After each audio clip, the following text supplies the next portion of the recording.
DD किसान, बदलते भारत की शान।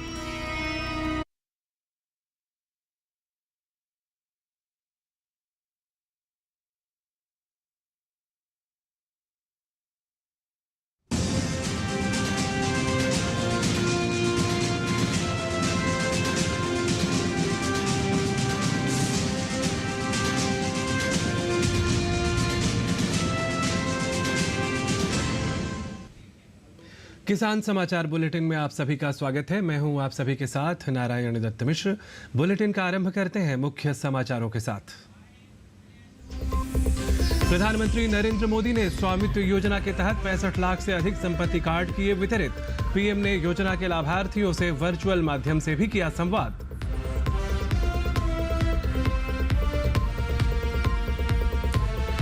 केंद्र सरकार उपभोक्ताओं और किसानों के हित में मूल्य स्थिरता के लिए समय पर ले रही है निर्णय।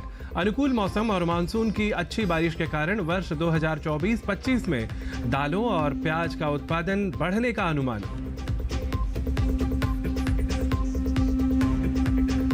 सरकारी योजनाओं का लाभ किसानों को पहुंचने के लिए सरकार कृषि क्षेत्र में डिजिटलीकरण को दे रही है बढ़ावा। राजस्थान के मुख्यमंत्री ने कहा कि एग्री स्टैक से कृषि क्षेत्र में होगी डिजिटल क्रांति की शुरुआत। बिहार सरकार किसानों को बिजली पर सब्सिडी के साथ दे रही है नए कनेक्शन। इच्छुक किसान 28 फरवरी 2025 तक ऑनलाइन एवं ऑफलाइन कर सकते हैं आवेदन।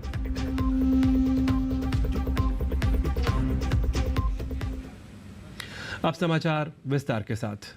प्रधानमंत्री नरेंद्र मोदी ने स्वामित्व योजना के तहत 65 लाख से अधिक संपत्ति कार्ड वितरित किए। पीएम ने वर्चुअल माध्यम से 50,000 से अधिक गांवों में संपत्ति मालिकों को यह कार्ड प्रदान किए। यह गांव 10 राज्यों और 2 केंद्र शासित प्रदेशों के 230 से अधिक जिलों में फैले हुए हैं। पीएम ने योजना के लाभार्थियों से वर्चुअल माध्यम से संवाद भी किया। स्वामित्व योजना के लाभार्थियों ने प्रधानमंत्री के साथ संवाद में अपने अनुभव साझा किए। मध्य प्रदेश के सिवनी जिले के लाभार्थी मनोहर ने योजना से मिले लाभ के बारे में बताया। साहब, पहले मैं क्या है, मेरे पास कागज नहीं थे मकान के, तो मेरे को लोन लेने में सहूलियत नहीं थी। आज मेरे पास में मतलब मकान के कागज है, तो मेरे को आज लोन लेने में फायदा होता है, क्योंकि किसी बैंक पे जाता हूँ तो मेरे को लोन मिल जाता है। चलिए मनोहर जी, बहुत अच्छा लगा आपके केंद्र सरकार की योजना से आपके जीवन की मुश्किलें कम हुई। ये मेरे लिए बहुत ही सुखद है और यह देखकर बहुत अच्छा लगा कि स्वामित्व योजना के माध्यम से आप जैसे लाखों परिवारों की आमदनी भी बढ़ रही है। जी सर। हमारी सरकार की प्राथमिकता है कि देश के हर नागरिक का सिर गर्व से ऊंचा रहे, उसके जीवन में सुगमता आए। स्वामित्व योजना इसी सोच का विस्तार है। राजस्थान के श्री गंगानगर जिले की निवासी रचना ने भी स्वामित्व योजना से अपने जीवन में आए सकारात्मक बदलाव के बारे में बताया। सर, मेरे पास 20 सालों से रह रही हूँ मैं। मकान है मेरा छोटा सा, उसका कोई दस्तावेज नहीं था और अभी मेरे को स्वामित्व योजना में ये कार्ड मिला, तो सर मैंने 7,45,000 का लोन उठाया है और मैंने दुकान भी करी है और दुकान में सामान भी डाला और मेरे बच्चों का उच्च शिक्षा का सपना भी पूरा किया है मैंने। तो आपको पहले कार्ड, आपके पास कोई प्रॉपर्टी की कोई जानकारी नहीं थी, कुछ नहीं था आपके पास? नहीं सर, मेरे पास कुछ नहीं था। तो फिर परेशानी भी आती होगी, लोग भी परेशान? बहुत ज्यादा परेशान थी सर। ये मेरे को स्वामित्व योजना ये कार्ड मिला सर, मैं और मेरा परिवार बहुत खुश हैं। अच्छा, मुझे बताया गया कि आपकी बेटी विदेश पढ़ना जाना चाहती है, आप इसका श्रेय स्वामित्व योजना को देंगी क्या? सर, इसको विदेश भेजना चाहती हूँ मैं, ये जाना चाहती है। और कहाँ भेजना चाहते हैं? ऑस्ट्रेलिया। ऑस्ट्रेलिया। तो स्वामित्व योजना का कारण ये संभव होगा आपको? जी सर। चलिए रचना जी, मेरी ईश्वर से प्रार्थना है कि आपका और आपकी बेटी का ये सपना बहुत जल्द पूरा हो ये बहुत ही Thanks, sir. प्रसन्नता की बात है कि स्वामित्व योजना सिर्फ आवश्यकता ही पूरा नहीं कर रही है, बल्कि इससे हमारे नागरिकों के आकांक्षाओं के पंख को भी ताकत मिल रही है। सर मैं कहना चाहती हूँ भी आप जैसे नेता हो सर, तो एक गरीब कल्याण जो योजना चला रखे सर, आपको मेरे और मेरे परिवार की तरफ से तहे दिल से धन्यवाद करती हूँ सर। बहुत बहुत धन्यवाद। वहीं महाराष्ट्र में नागपुर के लाभार्थी रोशन पाटिल ने स्वामित्व योजना को बेहद लाभकारी बताया। उन्होंने कहा कि इससे ग्रामीण भारत में बड़ा बदलाव आ रहा है। स्वामित्व योजना की वजह से लोगों का बहुत बड़ा फायदा हो रहा है सर। हमारे गांव में किसी ने तो दुकान डालने के लिए लोन लिया है। पहले तो मतलब कुछ नहीं कर सकते थे सर, खेती के भरोसे लोन भी नहीं मिलता था, घर के भरोसे भी लोन नहीं मिलता था। लेकिन स्वामित्व कार्ड आने की वजह से सबको आसानी से लोन मिल रहा है। इसकी वजह से लोग अपना छोटा मोटा बिजनेस कर रहे हैं और खेती भी कर रहे हैं, इसलिए उनकी इनकम डबल हो गई है सर। और आसानी से अपना घर बाल बच्चे सब पाल रहे हैं और आसानी से खुशहाली से जीवन जग रहे हैं सर। भी चलिए रोशन जी, आपने अपने गांव के भी और लोग लाभ ले रहे हैं इसका वर्णन किया, और मैं भी चाहूंगा गांव के सब लोग इन व्यवस्थाओं का फायदा उठाएं। और आपने तो घर भी बनाया, खेती में भी सुधार किया और आपकी इनकम भी डबल हो गई। और जब घर बन जाता है, पक्की छत होती है, तो रुतबा भी जरा गांव में बढ़ जाता है। तो आपका भी सर, इसका सारा श्रेय आपको जाता है सर। आपको बहुत बड़ा धन्यवाद देना चाहता हूँ सर मैं। चलिए, आपको हमारी बहुत बहुत शुभकामनाएं हैं। जी सर। नागपुर वालों को भी बहुत बहुत शुभकामनाएं हैं सबको। Thank you sir, thank you. किसानों को सरकार द्वारा चलाई जा रही योजनाओं का लाभ पारदर्शिता से दिया जा सके, इसके लिए सरकार द्वारा कृषि क्षेत्र में डिजिटलीकरण को बढ़ावा दिया जा रहा है। इस कड़ी में राजस्थान के मुख्यमंत्री भजन लाल शर्मा ने कहा कि एग्रीस्टैक किसान केंद्रित समाधान उपलब्ध करवाने की दिशा में महत्वाकांक्षी पहल है। इससे कृषि क्षेत्र में डिजिटल क्रांति की शुरुआत होगी। इसके अंतर्गत किसानों की जानकारी का व्यापक डेटाबेस तैयार करते हुए प्रत्येक किसान को विशिष्ट फार्मर आईडी प्रदान की जाएगी। इससे किसानों को केंद्र एवं राज्य सरकार की कल्याणकारी योजनाओं का लाभ पहुंचाने में सुगमता एवं पारदर्शिता आएगी। मुख्यमंत्री ने एग्रीस्टैक योजना एवं फार्मर रजिस्ट्री रोल आउट को लेकर मुख्यमंत्री कार्यालय में समीक्षा बैठक का आयोजन किया। इस अवसर पर उन्होंने अधिकारियों को निर्देश दिए कि प्रदेश में एग्रीस्टैक परियोजना को लेकर मिशन मोड पर कार्य किया जाए एवं इससे जुड़ने के लिए किसानों को प्रोत्साहित किया जाए। मुख्यमंत्री ने कहा कि राज्य सरकार की पहली वर्षगांठ पर दिसंबर में सीकर जिले से इस मिशन को पायलट प्रोजेक्ट के रूप में लागू किया गया है। आगामी फरवरी महीने से इसे प्रदेश भर में शुरू किया जाएगा। उन्होंने कहा कि इसके तहत चरणबद्ध रूप से ग्राम पंचायत स्तर पर फार्मर रजिस्ट्री के लिए कैंप लगाए जाएंगे।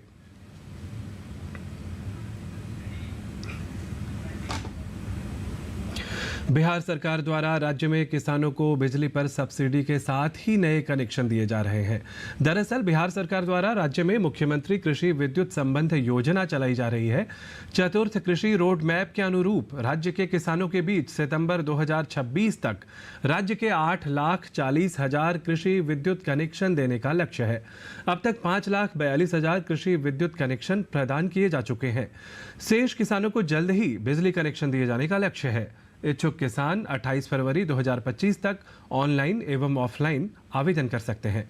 बता दें कि राज्य में कृषि विद्युत दर 6.74 रुपये प्रति यूनिट निर्धारित की गई है, जिस पर राज्य सरकार के द्वारा कृषि क्षेत्र में 6.19 प्रति यूनिट की दर से सब्सिडी दी जा रही है। इस तरह किसानों को पटवन या सिंचाई के लिए बिजली मात्र 55 पैसे प्रति यूनिट पर मिल रही है। राष्ट्रीय पटसन बोर्ड द्वारा 17 जनवरी से 26 जनवरी 2025 तक रायपुर सिटी सेंटर में जूट मेले का आयोजन किया जा रहा है। इस मेले में पर्यावरण के अनुकूल जीवन शैली जूट उत्पादों का प्रदर्शन और बिक्री शामिल है। पश्चिम बंगाल, उत्तर प्रदेश, महाराष्ट्र आदि सहित देश के विभिन्न हिस्सों से आए लगभग 20 माइक्रो जूट उद्यमी, SHG, NGO, MSME जूट इकाइयां अपने उपभोक्ता उत्पादों जैसे जूट हस्तशिल्प, fancy jute bag, jute shopping bag, उपहार item, jute wall hanging, jute footwear, jute jewellery, jute floor covering आदि का प्रदर्शन करेंगी। इस मेले का उद्घाटन इंदिरा गांधी कृषि विश्वविद्यालय रायपुर के कुलपति डॉक्टर गिरीश चंदेल ने किया। जूट उद्यमियों को स्टॉल निःशुल्क प्रदान किए जा रहे हैं। यह जूट मेला प्रातः 11 बजे से रात्रि 8 बजे तक ग्राहकों के लिए खुला रहेगा। जूट ने बोरे से परिष्कार तक का लंबा सफर तय किया है। गोल्डन फाइबर जूट एक पर्यावरण अनुकूल और बायोडिग्रेडेबल फाइबर है। आज जूट को न केवल एक प्रमुख कपड़ा फाइबर के रूप में देखा जाता है, बल्कि उत्पादों के निर्माण के लिए एक कच्चे माल के रूप में भी इसे देखा जाता है, जो पर्यावरण की रक्षा करता है और पारिस्थितिक संतुलन बनाए रखता है। कपड़ा मंत्रालय भारत सरकार द्वारा स्थापित राष्ट्रीय जूट बोर्ड और भारत और विदेशों में भारतीय जूट के लिए विभिन्न प्रचार कार्यक्रम संचालित कर रहा है। महाराष्ट्र में मक्के की खेती का पैटर्न बदल रहा है। महाराष्ट्र में गन्ना मक्का की अंतर फसल प्रणाली ने किसानों की उम्मीद बढ़ा दी है। यही कारण है कि इस राज्य में किसान मुख्य रूप से अतिरिक्त आय के लिए बड़े पैमाने पर गन्ना और मक्का एक साथ उगा रहे हैं। पेश है यह रिपोर्ट। मक्का की खेती अब किसानों के लिए एक आशाजनक विकल्प बन चुकी है। इथेनॉल उद्योग के बढ़ते प्रभाव, कम पानी की खपत और उपजाऊ भूमि के साथ मक्का की खेती किसानों के लिए लाभकारी साबित हो रही है। भारतीय मक्का अनुसंधान संस्थान द्वारा चलाए जा रहे इथेनॉल उद्योगों के जलग्रहण क्षेत्र में मक्का उत्पादन में वृद्धि प्रोजेक्ट का अब सकारात्मक असर दिखाई देने लगा है और यही कारण है कि महाराष्ट्र के किसान इथेनॉल उद्योग के लिए मक्का की खेती को लेकर अधिक रुचि दिखा रहे हैं। महाराष्ट्र में किसान पहले अक्सर गन्ने के साथ प्याज की खेती करते थे, लेकिन प्याज की कीमतों में लगातार गिरावट और कीटों के हमलों से उनकी दिलचस्पी अब गन्ना मक्का की अंतर फसल प्रणाली की तरफ बढ़ रही है, जिसमें 2 या 2 से अधिक फसलों को एक साथ उगाया जाता है। गन्ने और मक्के की सफसलीकरण से जल और भूमि की उत्पादकता में भी सुधार हो रहा है।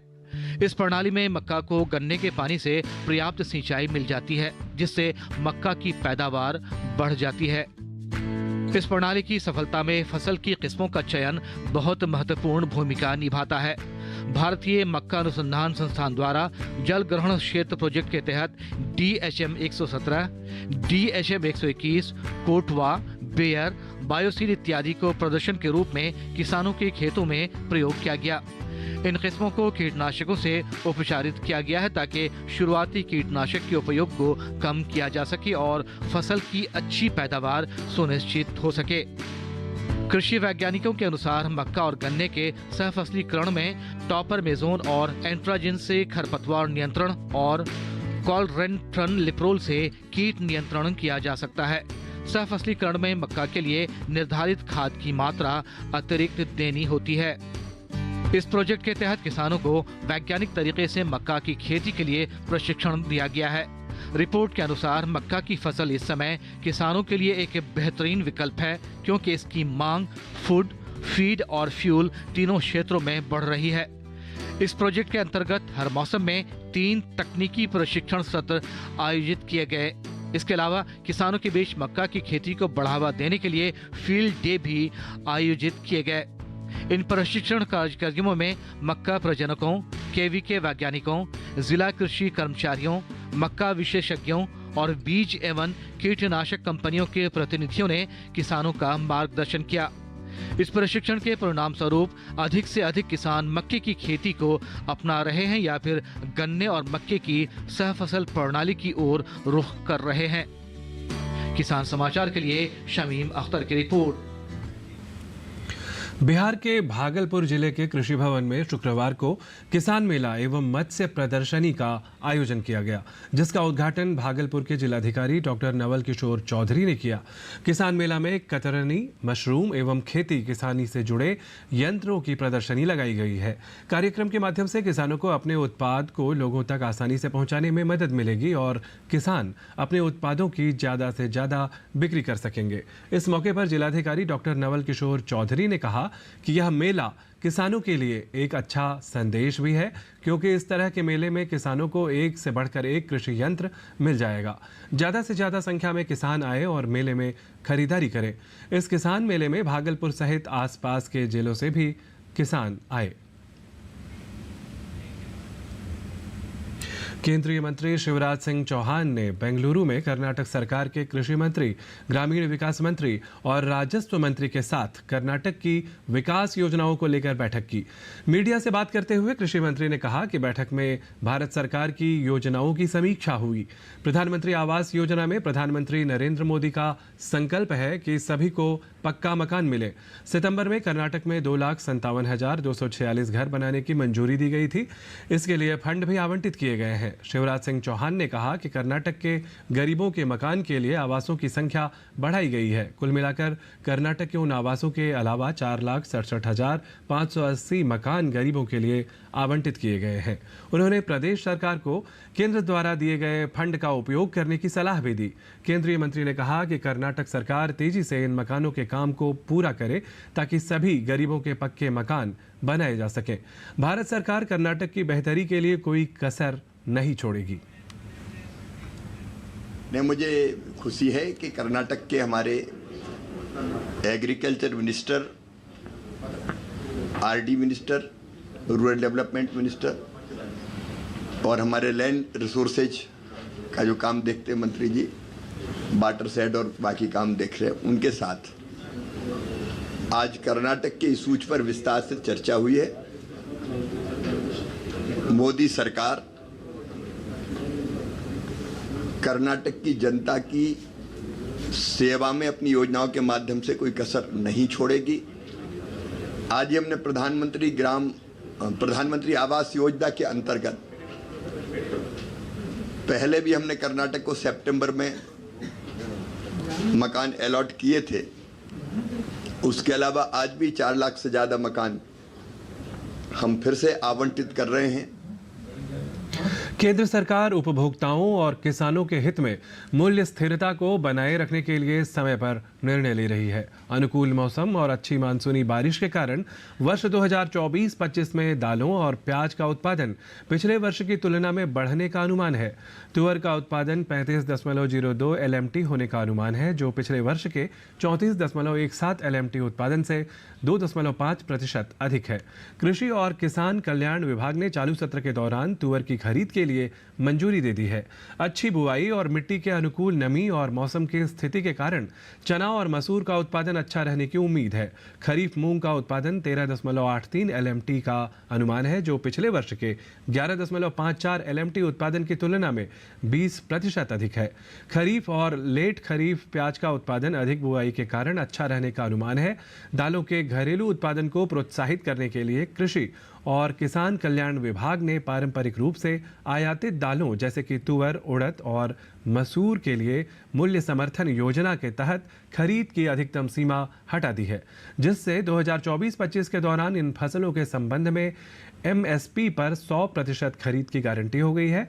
घरेलू उपलब्धता बढ़ाने के लिए तुअर, उड़द और मसूर के लिए शुल्क मुक्त आयात नीति को 31 मार्च 2025 तक बढ़ा दिया गया है। दालों की समग्र उपलब्धता और सामर्थ्य सुनिश्चित करने के लिए पीली मटर के शुल्क मुक्त आयात को 20 फरवरी 2025 तक अनुमति दी गई है और घरेलू चना उत्पादन में विशिष्ट कमी को दूर करने के लिए मई 2024 से 31 मार्च 2025 तक चना के शुल्क मुक्त आयात की भी अनुमति दी गई है। और आइए अब जान लेते हैं मंडी भाव।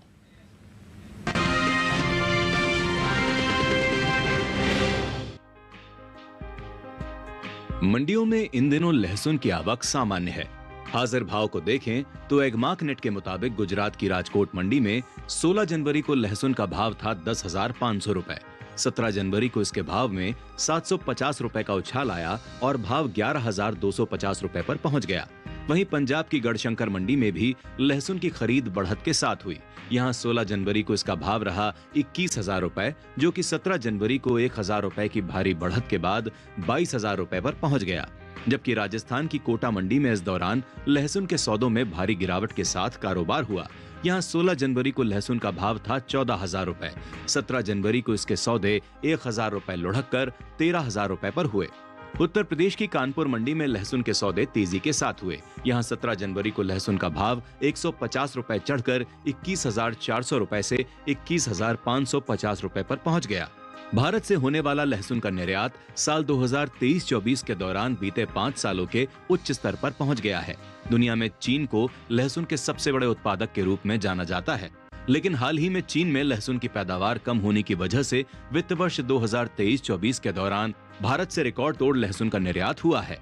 लहसुन के बीते 5 सालों के निर्यात आंकड़ों पर नजर डालें तो भारतीय मसाला बोर्ड की ओर से हाल ही में जारी ताजा आंकड़ों के मुताबिक साल 2019-20 के दौरान भारत से होने वाला लहसुन का निर्यात 22,280 मीट्रिक टन रहा था, जिसमें साल 2020-21 के दौरान कमी देखने को मिली और लहसुन का निर्यात 4,637 मीट्रिक टन घटकर 17,643 मीट्रिक टन पर आ गया, जबकि साल 2021-22 के दौरान लहसुन के निर्यात में इजाफा देखने को मिला और निर्यात फिर से 22,000 मीट्रिक टन के पार पहुंच गया। साल 2022-23 की बात करें तो उस साल लहसुन के निर्यात में खासा इजाफा देखने को मिला।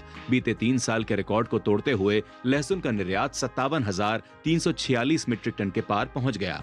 इसी तरह साल 2023-24 के दौरान भारत से होने वाले लहसुन के निर्यात ने पिछले 5 सालों का रिकॉर्ड तोड़ा और निर्यात का यह आंकड़ा 73,950 मीट्रिक टन के स्तर पर जा पहुंचा। यानी साल 2023-24 के दौरान भारत से होने वाले लहसुन के निर्यात में पिछले साल के मुकाबले 16,604 मीट्रिक टन की बढ़ोतरी हुई।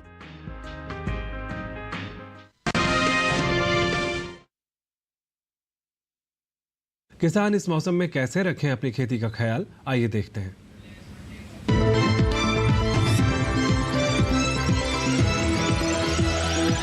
नमस्कार, आप देख रहे हैं डीडी किसान। मैं हूं एआई कृष और आज हम कर्नाटक, केरल, आंध्र प्रदेश और तेलंगाना में होने वाली खेती किसानी से संबंधित सलाहों के बारे में पूरी जानकारी देंगे। कर्नाटक के किसान धान की पकी फसलों की कटाई कर लें, साथ ही यहाँ के किसान मिर्च और अरहर की पकी पौध की तुड़ाई भी कर लें। कर्नाटक में इस समय रागी, धान, मूंग और उड़द की बुवाई की जा सकती है। केरल में इस मौसम में लोबिया की बुवाई की जा सकती है। यहाँ के किसान अदरक की पकी पौध की खुदाई कर लें। केरल में ही काली मिर्च को कीटों से बचाने के लिए जरूरी कीटनाशक छिड़क लें। साथ ही यहाँ के किसान धान के खेतों में उचित जल निकासी की व्यवस्था कर लें। आंध्र प्रदेश के किसान मूंग और उड़द को पत्ती धब्बा रोग से बचाने के लिए प्रोपिकोनाजोल का स्प्रे कर लें।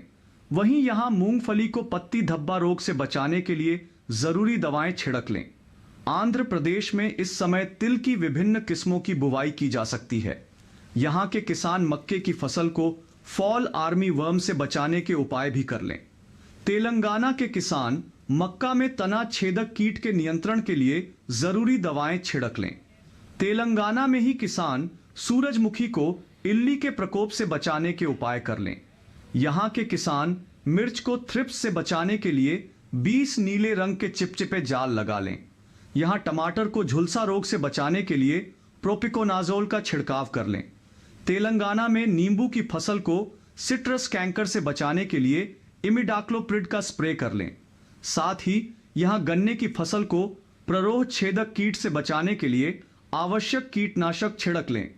इसी तरह कृषि और किसानों से जुड़ी हर महत्वपूर्ण जानकारी के लिए हमारे साथ जुड़े रहिए और देखते रहिए डीडी किसान। धन्यवाद।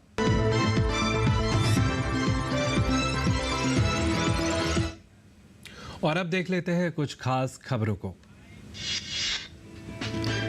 31 जनवरी को राष्ट्रपति के अभिभाषण के साथ संसद के बजट सत्र की होगी शुरुआत।